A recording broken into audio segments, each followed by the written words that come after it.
Yeah, buddy. Lightweight ain't nothing but a peanut. Lightweight!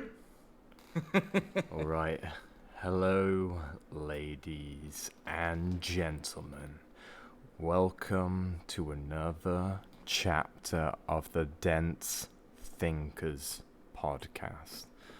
Today, no subject, pure conversation and opening of the chest cavity to allow that heart to soar high. Yes, we are free flowing up in here, just talking, doing whatever. I got some ideas. We can start with this idea that it's not that we have to. The idea that we have to return to monkey, damn it, is wrong. Okay, people, wake up, you sheeple. All right.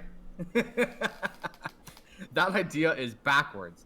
It's not that we have to take ourselves and return to a lesser state. It's that we have to bring that natural state up.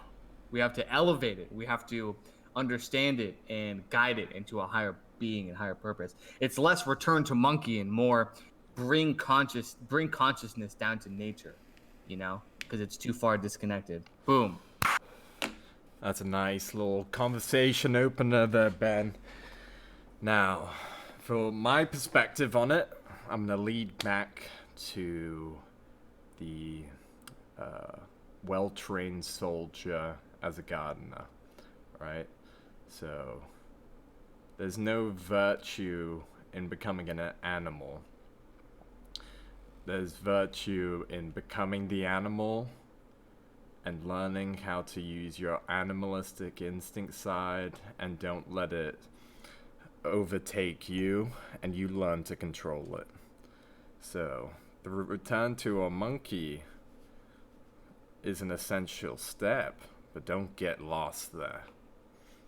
Well, I think it can be confusing to some people when they, or at least maybe I'm projecting, but initially I was torn because when I tried to do that, return to monkey, after reading some Nietzsche, I was like, oh yeah, that's right. The natural state of being is the right state of being.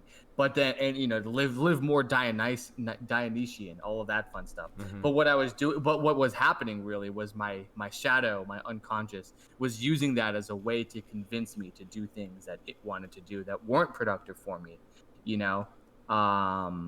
like party more, hang out with more people, and indulge in the sensual being of my body in essence. And that's not really productive for the growing into the higher man, in one way or another. So for me, it's like, no, I was thinking of return to monkey wrong, and now I have a better idea of returning to monkey. So yeah, for sure. And I think it's a issue so many people deal with, is living a life seeking pleasure and indulgences and comfort, which is what our brain is built for. And technology has advanced at such a rapid rate that our body and mind has not been able to adapt to it. It takes thousands of years for evolution and adaptation to the environment you're in.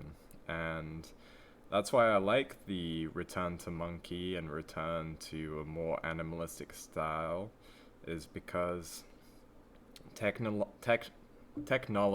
in this today's age allows for so much more comfort and exactly what your brain desires: protection, safety, comfort, little excitation of energy, and I think we all fall to this. We were just discussing before we started this recording about how YouTube, Reddit, social media can be such a waste of time, and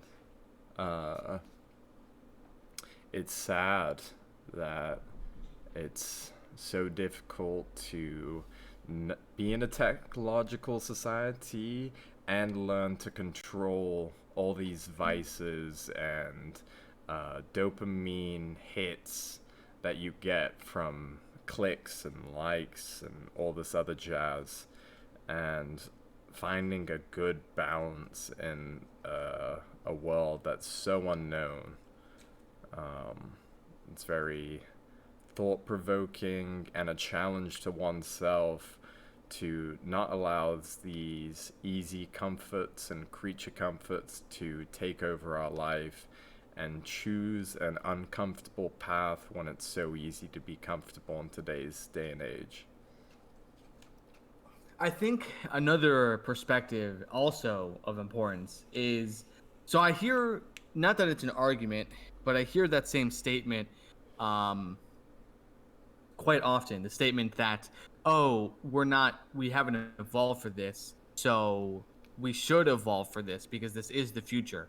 And I stop and I have to think and I go, is this the future that we want? Yeah. Is this really what the evolution of man is destined to be? Is this going to elevate us higher? Yep. Is this going to create better art, Mm-hmm. more art, have free form expression, let the best, it's almost like what I see in contention in the world are two, I mean, a lot more than this, but this is one aspect of what I see, is two battling ideas. One is the Darwinian evolutionary perspective, which is the strong survive, and not the strong in terms of physical, but the strong, the best, the competent, the people, in every aspect of nature. That's what will survive and continue and make the species better.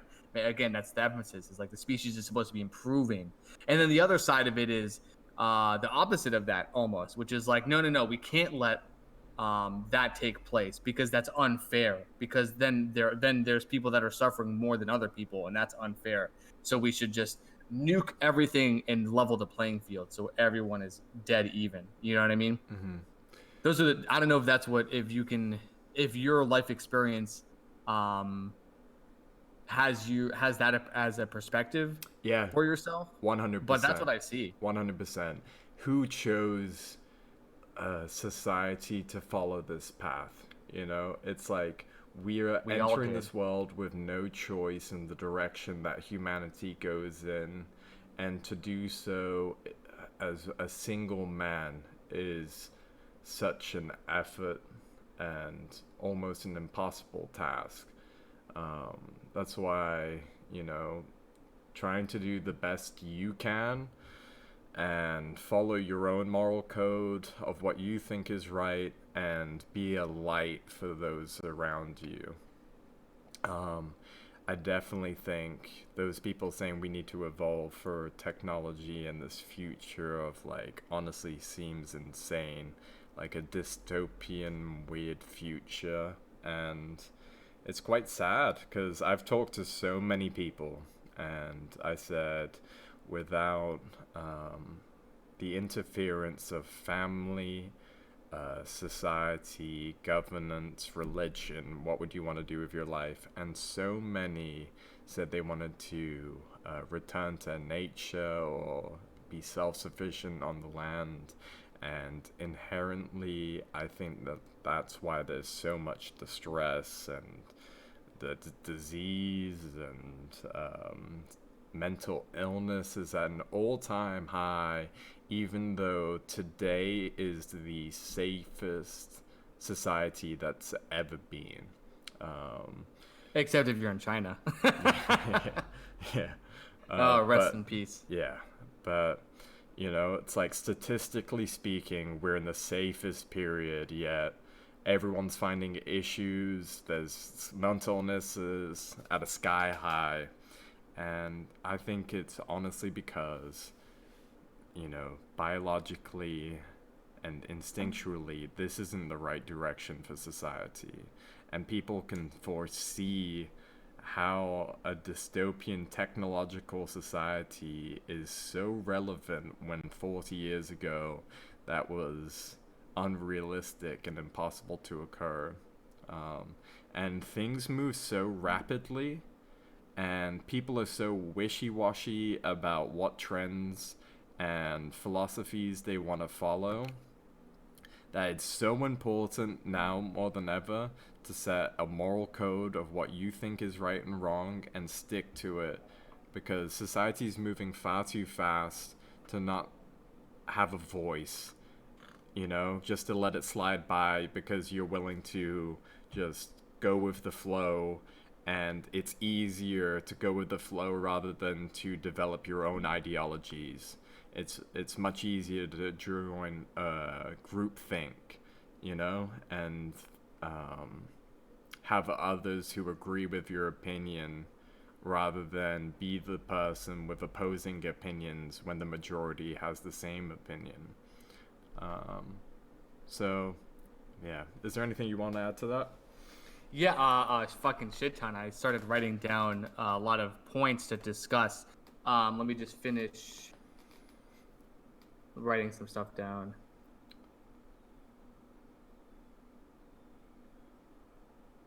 So, the first thing I wanted to discuss was the idea. So, going back to the whole plaguing of mental illness, the more the technocratic society develops and keeps on developing, the more separation is drawn between man and nature. And I think this is something that has been spoken by ancient wisdom since the dawn of human existence, which is us and nature are not separate fucking things.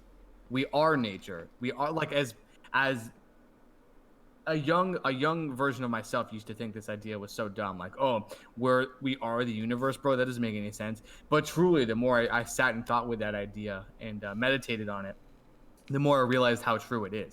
So I think that that's the driving force behind the rising levels of unhappiness. Now, I will say that I think that your perspective is a little too pessimistic, because when I hear that, and I hear that more people, the zeitgeist, if you will, the spirit of the time, is awakening to that idea that we should return to what we are, return to ourselves, return to nature. That makes me ecstatic. That means a lot more people are finally, the Mm-hmm. pendulum has swung so far that people are waking up and going, holy shit, this isn't right. Something is very wrong here. I feel totally alienated, isolated, alone. Definitely. Um, what do I need to return to? What am I missing? And the answer is ourselves, which is nature. Um, Now I want to stop there because I don't want to talk. I don't want to touch too many points without giving you a chance to contribute. So I will stop there. I have another few ideas, but I want you to chip in as well before I move on. Okay, yeah. So I just had one point from what you said. You know, it's like, um, even though we are animals as a society, we have disassociated ourselves so much from our animalistic side. Like, origins are as hunter gatherers, and that's what we were evolved to do. And in a society where it's like you're an ant in this hive mind of corporations and technocratic corporations and all this, um, I think instinctually we know it's not right. And in the beginning, they, the small amount of technology we were given gave us such an improvement in our lives, and like phones, being able to communicate. But as technology advanced and social media came out, and so many people are having mental health problems about image, how they look, and all these other issues. But I don't want to get too off track. I want to stick to this animal point. You know, we've disassociated ourselves so much from the animal kingdom that we don't even acquire our own food. We go to a supermarket to do it in a neatly packaged box or whatever, with no true understanding of what that process is. Obviously, like hunters and farmers understand that process all too well, and the difficulties of famine and drought and disease among their cattle, and how devastating that can be. But for us, or most people, they just go to the supermarket and expect that food to be there, and will actually speak out against the killing of animals while also consuming some chicken fingers, you know? breaded chicken and all this. Of course. But I think I just think as a society, we need to understand that we are a part of this world and we're not separate from it. We're not above all these animals. We're a part of the food chain and the animal kingdom. Yes. Well, so I think I have identified, and I'm not saying this from a perspective that like, oh, I was the one that found this, but doing my, minor philosophy studies in college, came across a guy called Descartes, and a lot of people are familiar with him. But I believe that he was the father of modern science with his fundamental ideas of the human being and of the other. And so, to briefly talk about Descartes, he assessed, I think, therefore I am. He assessed ideas such as we could be living in a simulation. Oh, some cruel God could be tricking us. We couldn't. We only know the world through our senses, so there's a chance we're being betrayed. Yada yada. But he also, in the most, I think, harming idea he put out there that science is founded on, is the idea of the Descartesian dualism, the separation of I from you, the separation of I from nature. This split, this cleaving of a once unified, beautiful thing created, I believe, the marking of the end, because at least from the current scientific model, because if you once you make that distinction, the separation of me from nature, right, then it becomes this dominating force of, well, nature is cruel, nature is tragic, and there's suffering in it. Well, I'm going to do what I can to control it. I'm going to do what I can to dominate it. And that's how you see the world, how you see the majority of the world operating right now, with our abuse of the resources of the lands, chronic abuse of it, to the point where, like, all the fish in the ocean have disappeared pretty much. The constant over farming of monoculture, you know, um, farming of one plant, or um, what's the word for a farm animal? There's like a word for it, but whatever. Cattle? Well, yeah, but like there's a word for whatever, livestock. One, Yeah, whatever. that's good. I'm getting distracted. The point is that the oh shit, you're still there, right? My computer kind of went Yeah, yeah. off. The point is that that principle from Descartes, I believe, is the fundamental. I believe I believe it's a wrong first principle, and that it is the reason why a lot of problems are here today, is because our Western civilization is based on that as a first principle. And as you know, in a pyramid or whatever building structure, if your foundation is weak, it doesn't matter what you build upon it, it will crumble. What do you think? Are you familiar with Descartes a lot and all that stuff? I haven't actually looked that much into Descartes, but I'm very interested in his ideologies. It's worth reading, just purely for the understanding of how we got here. You will see when you read when he breaks up the dualism, along with other crazy theories he has of, like, oh, well, because you're you. One of the other ones I roll my eyes at is, like, because you're you and you only know you, we can't be sure that everyone else is a human being or real, that they could be very much be robotics, people, robots. It's like, this dude sounds like a fucking schizophrenic. Like the shit he was talking about. I'm like, what, like, shut up, bro. Like, your theories are ass. Like, get out of here. um I think Nietzsche deconstructs everything he does. I mean, Nietzsche, like, runs through everyone who's ever had an idea and tells them that they're retarded. So he probably did that to Descartes too, but not that I can remember. Uh, you know what I think is such a great quote is, I don't know who said it or how many times it's been said, but that the crazy people are the most sane people on this planet. Yeah, yeah. Like, a lot of people have had that similar thought pattern of, like, you need a little bit of madness, or you need to be a little crazy, or else you're not living, or this or that. Yeah, definitely. Do you want to hear? So I've recently discovered this lady. I forget her name, so please forgive me lady. She's an Indian woman who has like a PhD in astrophysics or some sort of like high level physics. But the main body of her work is to uh, understand and return us to a more natural state of being. She's a Hindu lady, I believe. I just listened to her. She's on Russell Brand's podcast in his YouTube channel. I'll send you the video because I think you'd like it.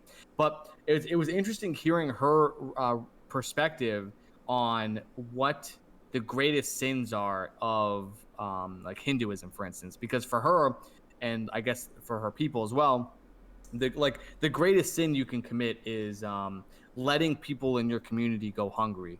There's that sin. There's one that's the sin of not growing good food and providing for the community. And the third one was to grow food, to grow bad food and sell bad food. And I thought that was very interesting as like the core sins of an idea like that, of a religion like that. Because I was thinking, and I'm like, well, that's a great way to knit together a strong community. That's a great way to keep the continual healthy relationship between man and nature strong, is by having spiritual connection to the land, not just the idea that, oh, I own this land, therefore I can do what I want to this land. It has nothing to do with me other than it's my property. I can grow what I want when I want and abuse the shit out of it and this and that because money and because, this and that. Whereas this perspective, I think, is a lot cleaner, is a lot more spiritually sound. Yeah, and She's also sorry, but she's also trying to she's actively against Bill Gates because Bill Gates is trying to get into India and like colonize the farming of yeah, India and yeah. make people. So she's like, that's why I think you would love her, because she's really going hard against this shit. And like, bro, if she gets assassinated, like that's it. I'm killing Bill Gates. Like I don't give a fuck. Fuck you, FBI. You want to come after me? I don't care. That's it. Like this lady is like speaking pure truth about like what he's doing over Yeah. there, and so it's powerful stuff. I mean, uh, anyone who's confused about Ben's statement there, I suggest you do your own research about some of the atrocities that have happened through the Gates Foundation in Africa and India. But yeah, I think that's great. I think as humans, we have to look at what's essential to our life. And while there's a rat race going on of acquiring possessions and assets and acquiring more wealth and what's really essential, right? You can't Yeah. go, 24, 48 hours without water. You can't go 2 weeks without food, you know? And you can't go more than a few minutes without oxygen. Probably the Oxygen, most yeah. important.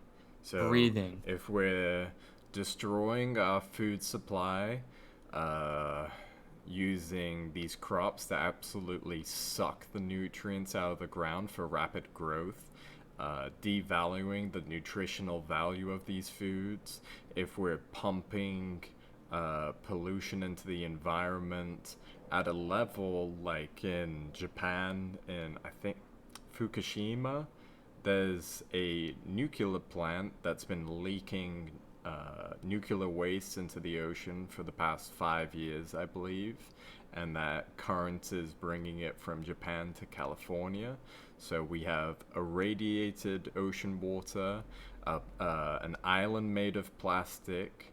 So our waters being contaminated with hundreds of chemicals to make clean water, and plastics leaking microplastics due to the thinner plastics they're utilizing to get more profit. It's just very sad as a society that we are more interested in, society, very weird societal issues, TikTok stars, and all this, rather than our own health. And, there's a great video about why humanity destroyed itself. And one of the points was not a love of the future for those who come after us, creating this world to be better for the ones that come after us. Our lifetime on this planet is only a blink in the grand scheme of things, and we're going to destroy it while we're on this earth to have a frivolous, materialistic life while destroying the earth for those who come after us.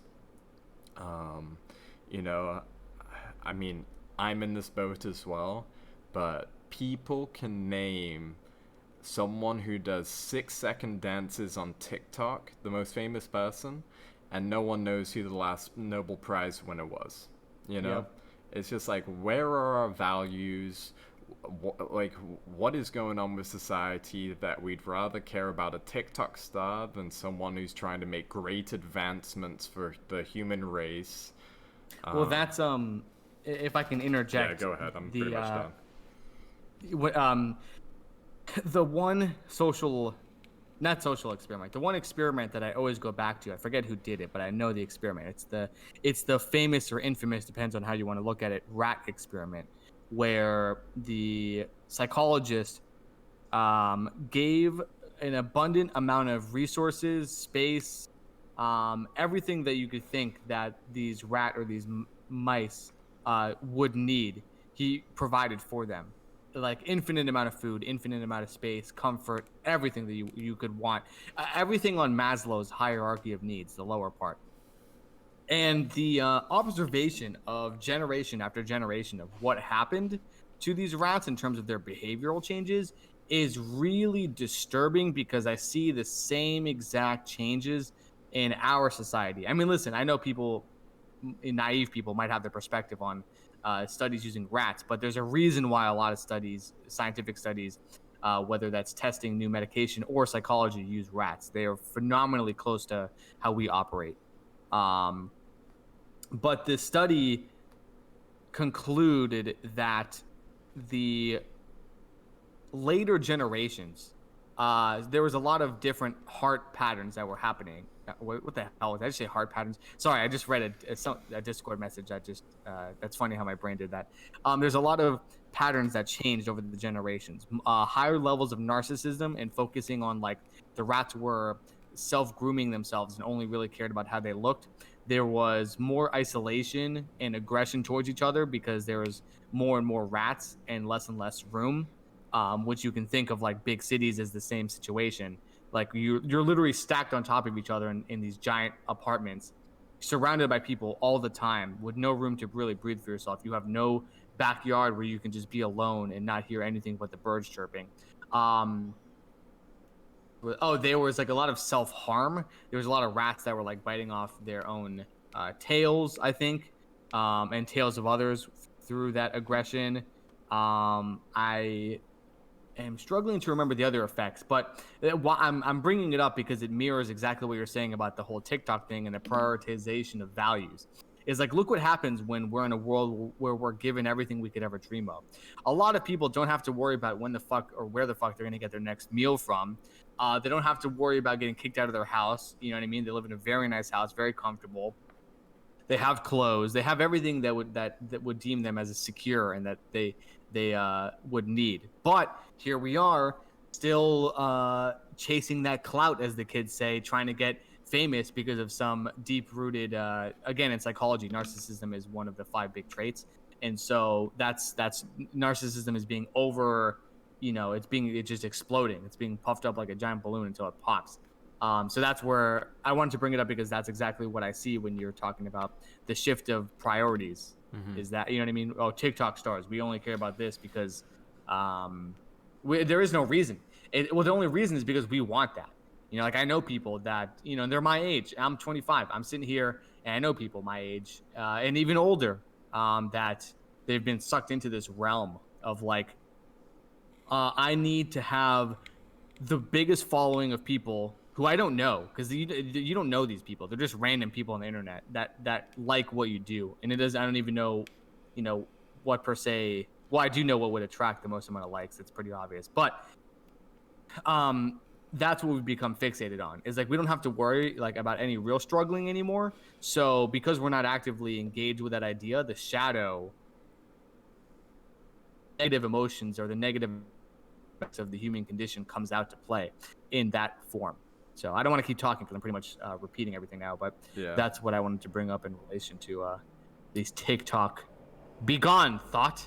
Yeah. So I wrote down a few points to talk about. So, uh, let's see.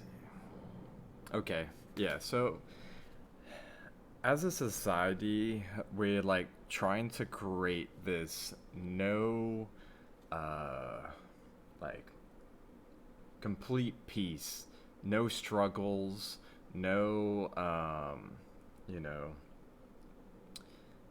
like we want complete comfort, no adversity, no diversity. We're all one. There's no issues. We're trying to create a utopian society, and historically, small utopian societies have never succeeded.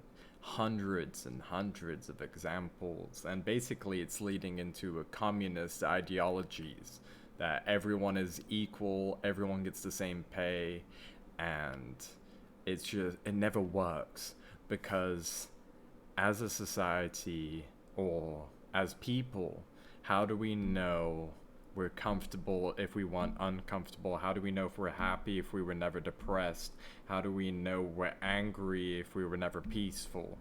And we can look back historically at this, at the fall of ancient Greece. Uh, they were in a time of peace, and this is when liberal arts, philosophies, all different ideologies that were about peacemaking. We're not in any wars. Why do we need to train our troops? We can just have a leisurely society that's wealthy and relaxing and complete peace. Now, the Persians, hungry, conquering, forming a massive army, came over to ancient Greece and completely wiped them out. Uh, not one, not one person in Greece has a percentage of ancient Greek DNA, because they were completely wiped out by the Persians easily. They'd been in peaceful time for so long, and that's when civil unrest occurs because no one's struggling. Like if you look at a more recent example, World War One, specifically in England, you know, everyone was living great, and then World War One comes around. We're rationing, hiding from bombings, and life meant so much more. People had a greater appreciation for what it means to be a living being and alive in this world. And during times of peace, which is what we've been grown up in, except for war torn third world countries and invasions for oil and all this, in most first world countries, there hasn't been a true war in such a long time. And it's during these times of peace that there's civil unrest and people are bored and don't understand the meaning of life and try and find issues with the society that are fine. But, it's like, even though I'm not a big fan of Jake Paul, I've been Oh God. interested in this like Ben Askren fight, and he actually made a great point about fighters. Uh, Everyone's been roasting him for like being like a dickhead and just absolutely roasting people, talking mad shit. And look at the amount of viewership he's getting on this fight. And he made a great point about Dustin Poirier and Conor McGregor when they were setting up that fight conference. They were like, I have so much respect for this guy. He's a great fighter. I'm gonna buy his whiskey, and then vice versa. I'm gonna buy his hot sauce. We're great friends. We're just going in here to like, who's gonna be better. And it was boring, and that's we have to know these things, right? It's like, oh, why isn't it all peaceful and all that? And like I've heard of people who've never left America and going to other countries and being like, wow, I didn't realize people were racist outside of the US. I thought racism was an American thing. And it's right. like complete discrimination, racial insensitivity, and, everywhere in the world. You think it's an American thing that there's, racial tension between two races or all the races? It's everywhere. It's a Dude, fucking, it's a that's the funniest thing for me because I'm just like, bro, have you not been to? Are you not familiar with both Latin and Asian countries?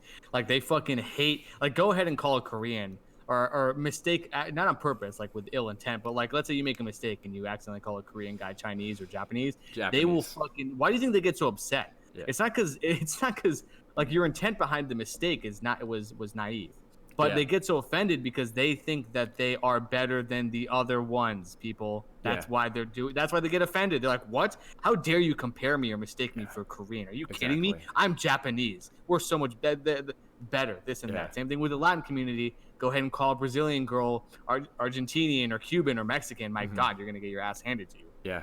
And Like, if that's not racism, like, wake the fuck up, you know? yeah. And Korean, Japanese specifically is a great example. I'm not sure which side it was, but there was a war and they went over raping all their women, and like there's actual, high tensions between these countries. And I'll never forget watching this guy's ancestry DNA test, and he was Japanese, and he found out he was 25% Korean, and he nearly killed himself. He was like No crying. He way. was like, Dude, I that's am so crazy. Korean. They take shit seriously over there, bro. They don't fucking play. Dude, yeah, exactly. And in England, all the same race. So if you live in Liverpool, you hate people in Manchester. People in Manchester hate people in Liverpool and London. London, you hate people from Oxford. They're only 10 miles apart, and they absolutely hate each other. In the 90s, it was like there was huge gang wars against soccer teams. After Yeah, a I'm soccer sure. game, you would absolutely fight to the death with like 40 other people from the other town, and absolute hate. And that's a part of our lizard brain. We still have this lizard brain that affects our perspective on others. Our Now, tribalism. yeah, exactly. So that's what I wanted to ask you. Tell me if you think this might be a controversial idea, but I think there's a bigger problem than racism, and that's the tribalism aspect of it. I think racism is a smaller aspect of tribalism. I think tribalism is the bigger issue that encompasses all. It's been going on since the dawn of time. Animals do it, a male lion will protect his pride and his new cubs, but if a different male lion comes along, they just fucking murder the cubs. You know what I mean? And Exactly. it's inherent in all All animals. all animals and definitely in human Mammals. Yeah, culture yeah. throughout all throughout time. It's Hmm. it's you and the other. You know what I mean? And so if we're not actively aware of this fact, you know what I mean? Because I think there's such a naivety, really, of like, oh, people should stop being racist. It's like, I don't think you understand how ingrained Inherently. Yeah, tribalism yeah. is in all of us. You know what I mean? Hmm. Like, if I told you, like, some woman, uh, your mother and some other lady, um, were dying and they needed an organ transplant, and there's only one organ that could be transferred, and one person's gonna die, you're gonna choose your mom, and that's just pure tribalism. That's just how it is. It's ingrained in us. We have to, instead of like, I don't know, we're not even really dealing with it, I don't think. So instead of not dealing with it, I think the best way is to understand it. These are tribalism is probably one of the most harmful and toxic aspects of the human shadow, Yeah. with all of us. So I think what we're supposed to do from a Jungian perspective with the shadow, the negative aspects of ourselves, is first off, understand it. You need to bring a light to it. Here, give me 1 second. God damn it, I gotta answer my coworker. No problem. Yeah. So, I mean, Well, hold on, because damn it, I really wanted to finish that point, and now my fucking coworker is trying to imagine, look at me complaining because I get to sit in my house and work, and I'm trying to do a podcast and neglect my work. We're talking about right, the integration of the shadow, the negative aspects, including the understanding and acceptance of like, look, we are tribal beings. You need to be conscious of it and not let it, because I'll stop ranting and I'll just end with this quote. With the integration of the shadow is Um, Another quote by Jung: "If you don't make the unconscious conscious, it will direct your life, and you will call it fate." That is one of the Mm, most chilling things I've ever read. Because if you're not aware of what being human being really means, and I mean what it really means, hmm. um, you're not going to understand why your life is being directed in certain ways. There are these hidden mechanisms, hence why it's called the shadow, that are at work. And if you're not consciously aware and thinking and reflecting on it and where you're going or why, it's just going to direct you, and you might be upset and bash your head against the floor and scream in agony and not understand why. And it's because you didn't take time to incorporate the shadow. Yeah. And Boom. that was great. One point I wanted to add to tribalism is why it's so easy to manipulate us from a governmental standpoint. It's so easy to divide people, and it's why Democrats, Republican is so big. People base their whole ideologies around it, and families are broken up over political ideals, and you know, it's very difficult, but it's so easy for there to be division caused to distract us from um, underlying objectives going on. And Very true. whether you want to call it waking up or whatever, it's just sad. So many people remain quiet about, their beliefs in order to appease the crowd. Of fear of being ridiculed and outcasted and, losing those around them over a belief system that they know to be true, but is unaccepted by society or those around them. And, it's something that I guess we're so distracted and pushed from a young age. We're in school, we're in school, we're in school, we're in college if you choose to go there, then you're in a job, then you're having a kid, you're having a family, you're living this American dream with no time to reflect and deeply think about the way life is going, how the kids in the future, the grandkids, the future generations, 100 years, what are we doing today to make this world better for them? And are we being manipulated in what we believe is good for the future, but is inherently causing the downfall of society and the world as we know it? Fucking, unfortunately, as dramatic as that sounds, it's very true. Um, One point. Well, hold on. I have like two major points to that.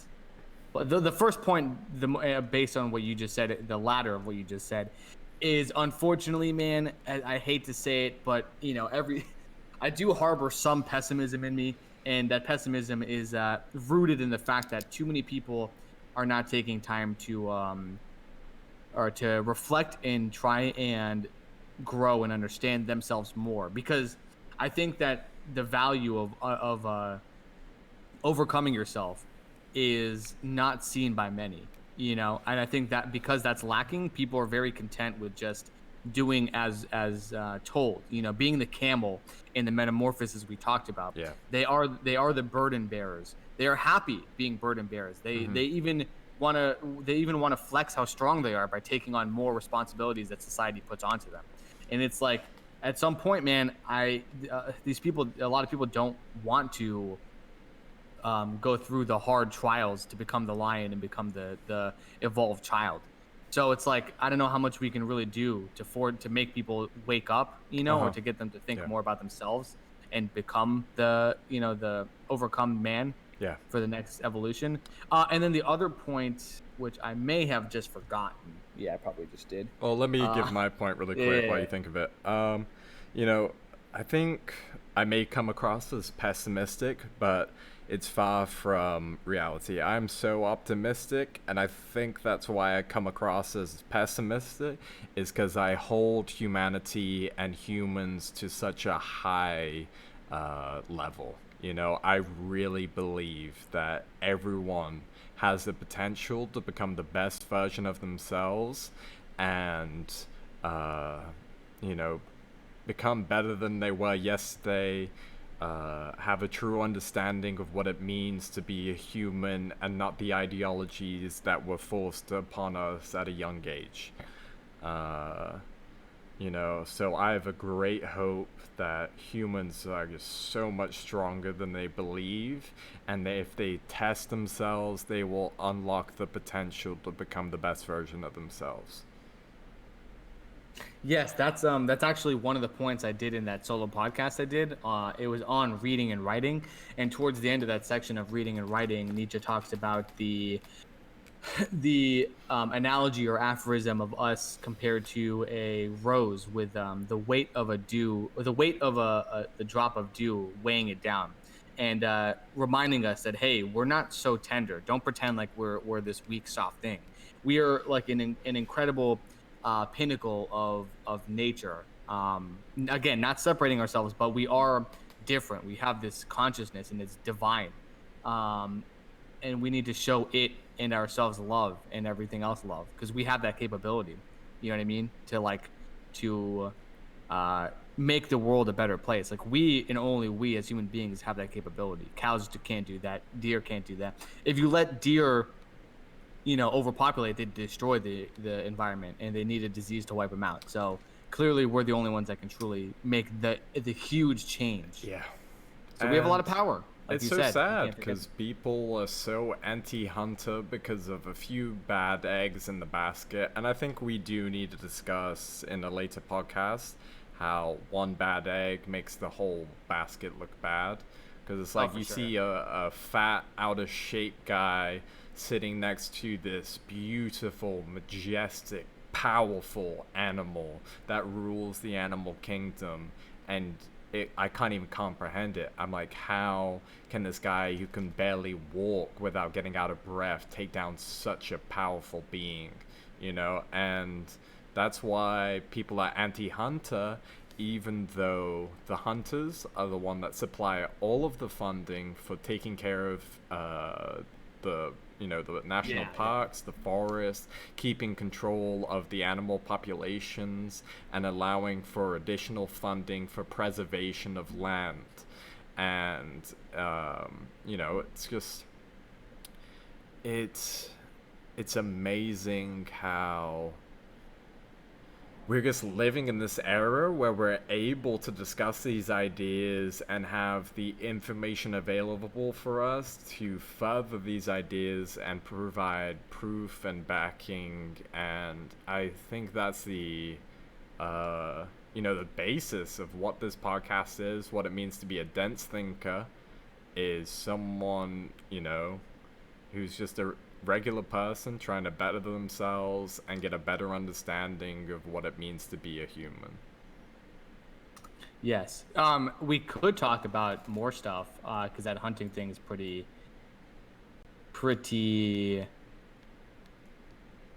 relatable to me. But we could also save that for another time.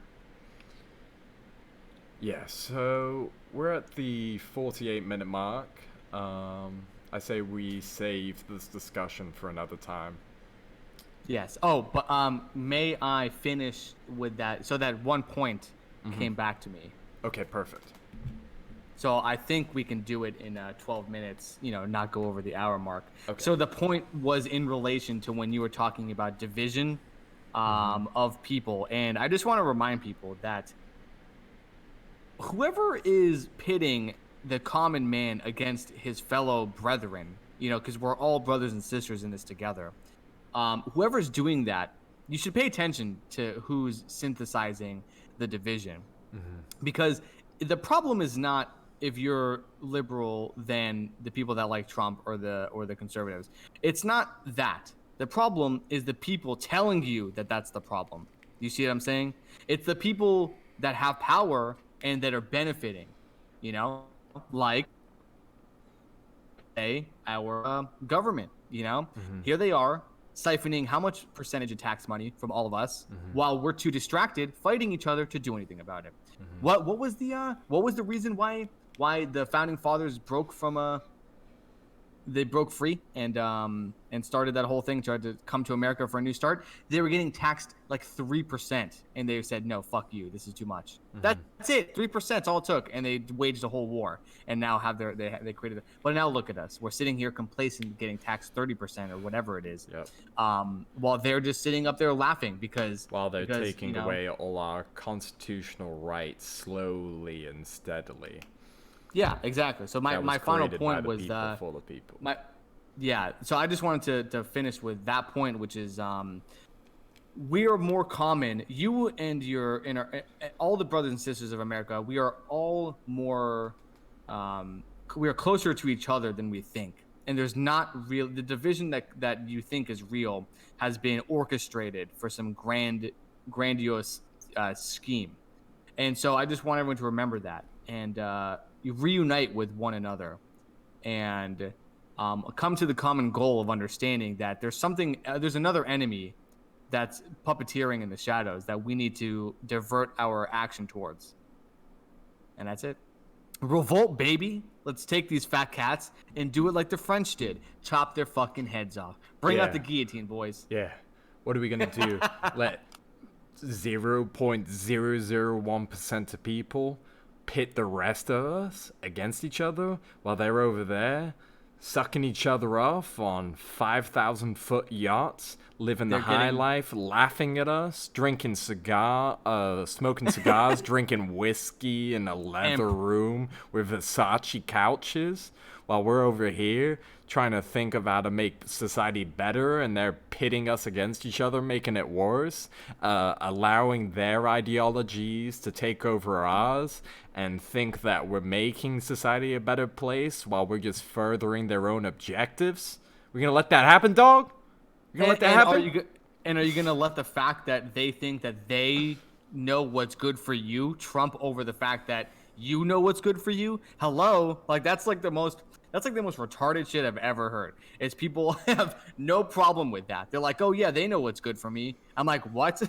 Yeah. I'm like, they know you better than you do, bro. Like you trust Zuckerberg to guide your life better than you can guide your life. That says a lot. You're gonna own nothing and be happy about it. Yeah, that's right. Read Davos, that article, baby. guys. Read that article. Oh yeah, that shit was spooky. Yeah. Take away all our assets, give us universal income for the minimum amount of food. Yeah, that sounds great. Right. Oh, that's common, baby. Unless we return to nature and take back control, break off the dependence from the system, and you are free. That's all that it is. They can't do anything. You know, they're going to try and take over and make sure we can't grow our own food and all of this and that. Thank you, Monsantos. Go burn in fucking hell. But that's it. We have, in the end of the day, Ryan, we have the power, and we are powerful beings. Let's leave on that note. That was great. All right. Thank you all to anyone who listened this far. Please leave a comment on anything you'd like us to discuss in the future, or any questions about what we talked about. We'll be sure to respond. Yeah. Thank you. We appreciate it, guys. Don't forget to be grateful for where we are in life. We are in a great place, and we are powerful beings of cosmic light. And just spread the love, baby.